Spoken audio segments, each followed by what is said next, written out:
Hi guys, good morning. So for today's video, papakita ko lang sa inyo kung ano yung mga napuntahan ko sa taon na ito at yung mga comfort zone ko.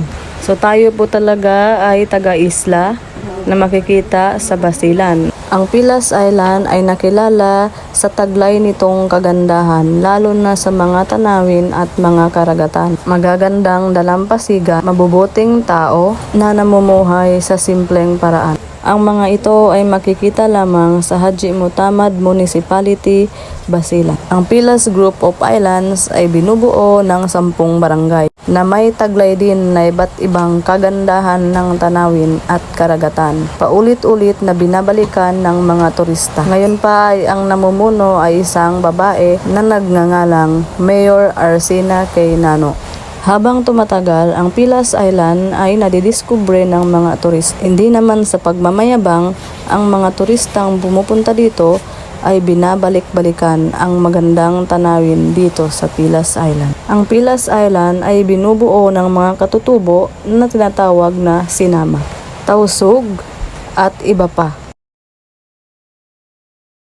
Bago tayo makarating sa Pilas Island, madadaanan natin ang Lampinigan Island, ang Balok-Balok Island, at iba't ibang isla na kabilang sa Pilas Group of Islands. Isa sa mga pinakamagandang dalampasigan dito sa Pilas Island ay ang Duhol Beach, Lakit Beach, Look Beach. Babanggitin ko rin ang iba't ibang beach na hindi dito kabilang sa Pilas Island, ngunit makikita sa Haji Mutamad Municipality. Isa na rito ang Kohangan Beach, Dasalan Beach, Sangbay Big and Sangbay Small Beaches, at nakakamanghang Bato Puti Island, and most dangerous isle, Datamilak Island. Kinakatakutan ng lahat ng manlalakbay sapagkat ito ay may matulis na harapan. Dadako naman tayo sa pinakaunang island bago ang Pilas Island, Balok-Balok Island, isa sa kinakatakutan na isla dito sa Haji Mutamad Municipality. Pinaniniwala ang maraming nakatira na mga pating, kung kaya't lahat ng mandaragat ay masyadong nag-iingat habang tumatawid dito.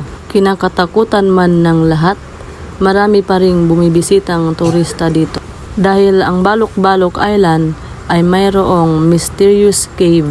Pinaniniwalaang maraming nakatagong mga kayamanan, ngunit walang kahit na sinuman ang nagdalakas ng loob na pasukin ito. Tinawag din itong Mosquito Island dahil ito ay pinaninirahan ng mga lamok. Kaya minsan ang mga naninirahan dito ay medyo nahihirapan. Ngunit sa lahat ng isla dito sa Haji Mutamad Municipality, ito lang ang nagtataglay at nagkakaroon ng signal.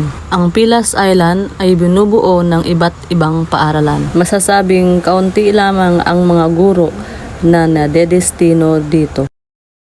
Sa Pilas Island, marami kang magiging kaibigan, mga batang maaasahan at mga memorya na mahirap na bitawan. Ang Pilas Island ay mayaman sa seafood.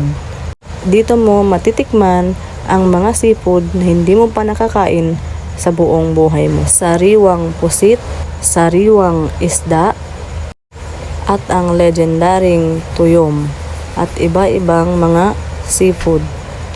Iba't ibang klase ng isda, sea grapes or gamay, at ang historical na puto, pinaresan ng suso, at ang agar-agar, sariwang seashells na kung tawagin ay manangkay, magpapabusog sa gutom mong tiyan. Kaya naman kung may binabalak kang puntahan na isang lugar, ito ang pinakamagandang lugar na dapat mong puntahan. Kaya naman, sungna pa Pilas. Lingid sa kaalaman ng lahat, ang Pilas Island ang pinakamalayong isla dito sa Basilan.